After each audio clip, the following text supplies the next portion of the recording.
Hey guys, this is 4th grade Rats Chapter 6. Our learning goal for today is I can pay attention to the setting of a story to see how it influences characters' actions. We're going to focus on this learning goal just like we did yesterday. And as we read this story, I want you guys to make sure you're paying attention to the actual setting of the story and see how it might affect the character's actions. Now, as we do Chapter 6, once again, take your notes, write down thoughts, words, and actions. Actions especially because it is part of our learning goal. So make sure you have your journal out in front of you as I read Chapter 6. Okay, so the title of Chapter 6 is Joey Becomes a Man. This is an interesting title. I'm wondering what Joey is actually going to do that classifies him or makes him a man. Go ahead and talk to your learning coach, make a prediction on what you think Joey is going to do in this story that would make him a man. Nothing much changed during the next couple days. First graders called fourth graders rats. Fourth graders bared their front teeth and snarled. First graders ran away squealing. I kept opening doors for Judy Billings. Judy Billings kept ignoring me. By the second week of school, the first graders were tired of the game. And without the first graders calling them rats, the fourth graders pretty much forgot that's what they were.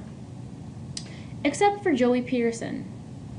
Joey was doing just what he'd said, taking care of number one.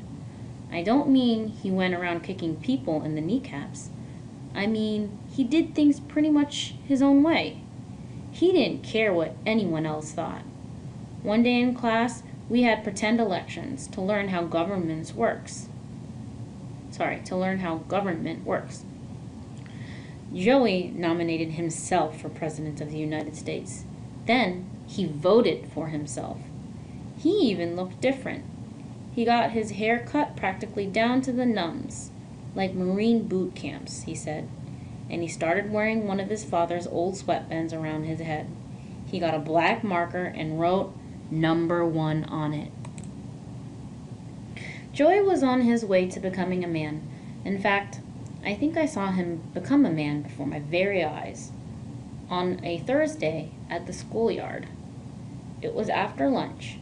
We were just cruising around when a bee started flying near us. I hate bees as much as I hate spiders, so I took off, flapping my hands. I heard Joey call, "Suds, look!"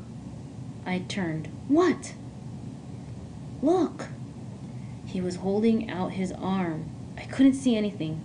Look at what? He was keeping very still, staring at his arm. Come closer. Okay, did you catch the setting of the story? If you have not, go back, look at page 52, and hopefully you'll be able to figure out what's the setting of the story. I came closer and I saw. The bee was on his arm, crawling up and down. Gave me the shakes just to watch. Swat him, I whispered. He just kept staring at the bee. By now, other kids were coming over, gawking. One of them was Gerald Willis, the school thug. Okay, so what does the word gawking mean? I'm going to go back and read over where the word is. By now, other kids were coming over, gawking. I'm guessing that gawking means they're probably impressed. They're probably looking to come over and see just what all the commotion is about. So they're probably curious. Gawking probably means like they're curious or impressed. When Willis saw what was happening, he snuck up behind Joey and knocked Joey's arm from underneath. Joey's arm jerked up and the bee took off. But not for long. The bee made a U-turn and came right back and zap! Stung Joey right on his arm. Kids shrieked. I think a couple of little ones fainted. Everybody rushed forward. A bee sting! next to a car door slamming on your hand, probably the most painful thing in the world. Major agony. Okay, agony. What does this word mean? I'm thinking agony means pain, because if you get stung by a bee, it would be hurtful. So I'm guessing that's what the word agony means. Page 54. I tunneled through the mob. Would Joey be in convulsions, conscious, alive? He was grinning. He was staring at the little white bee sting bump on his arm, and he was grinning. He was a rat. He was a man. Girls swarmed over him. Ugh, Joey, it must hurt so bad. How can you stand it? Oh, Joey, don't you want to cry? Joey, you're so brave. Oh, Joey. One of the girls was Judy Billings. Judy Billings followed Joey around the rest of the day like a puppy dog. I walked home with him. Okay, before I actually turn and continue reading the story, let's take a look at Suds. Okay, the illustrator went ahead and shows just what happened here. We see Joey, and he's wearing his headband that says number 1, and looks like all of the girls must be impressed. And how do you think Suds feels right now? I want you to reflect on that and think about that with your learning coach. How do you think Suds feels in this situation right now? I walked home with him, but so did she. And it was like I wasn't even there. Joey, can I see it? For the millionth time. Ow, it gives me the shivers. It's not even visible. Weren't you scared? I heard people can die from bee stings. Hey, look at me. I'm the one dying around here. You think we ought to go to the emergency ward? Barf. Can I see it one more time? Scream. Of course, she couldn't just look at it with her eyes. She had to look at it with her hands too. I guess she had little eyeballs in her fingertips. First, she would touch the invisible sting spot and say, "Does that hurt?" And Joey would say, "No." Then she would press it and go, "Does that hurt?" And Joey would look all cool and say, "Nah." Of course, that wasn't enough for her. She had to start feeling around the rest of his arm to see if it was swelling up. She said it was. He said it wasn't. So of course, she had to switch over to the other arm and go feeling around that one to see how it compared. And all of a sudden, it wasn't about a bee sting anymore. Wow, your muscles are so hard. She didn't even see him clenching his arm. Girls are so dumb about that. Do you lift weights? She cooed. I lift my father's barbells, I said, crossing my fingers. Okay, so who is Judy paying attention to in this part of the story? Okay, and now we have a different setting as well. So reflect on the setting of this part of chapter 6. Okay, if you don't know what part of the story we're at, you should rewind this video and track where we are actually at. She gave him a look, like, "Did you hear a voice? Is somebody else here?" As for Joey himself, he was a little hard to figure. I had to admit, he wasn't exactly sucking up to her. He was letting her do the talking. In fact, for a minute there, it even looked like he was trying to help me. He gave me a little jab and said to her, "Hey, I happen to know another guy that has pretty good muscles too." "Not as good as yours," she cooed. "Oh yeah," he said, "even better than mine, and you know what? I think he likes you." Her eyes widened. "Really?" Yeah, really, and I bet you'd like him too. Maybe I would. She was blushing. I was blushing. Things were looking up. I was feeling good. Okay, hopefully you have tracking down as well, thoughts, words, and actions. Just a reminder.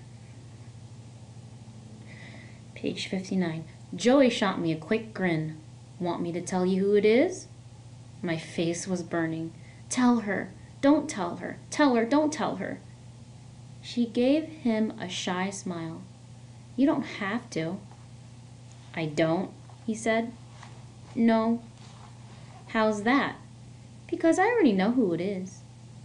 I was ready to faint. I wanted to crawl under the nearest car.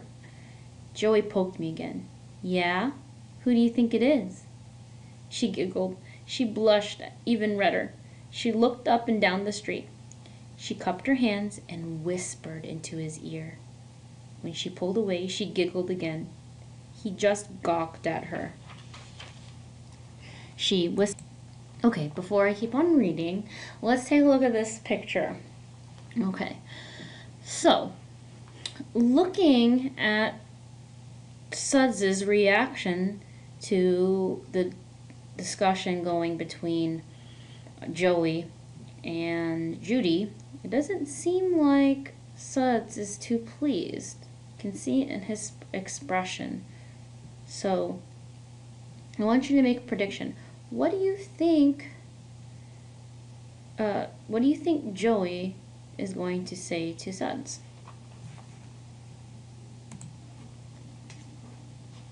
Okay. She whispered some more in his ear. Then she ran off, giggling down the street. We walked. Joey didn't say anything, so I did. Well? Well, what? Well, who did she say? He shrugged. Nothing. I grabbed his shirt and jerked him to a stop. Peterson, who did she say? He sniffed. He shrugged. He looked away. Me? You? Yeah.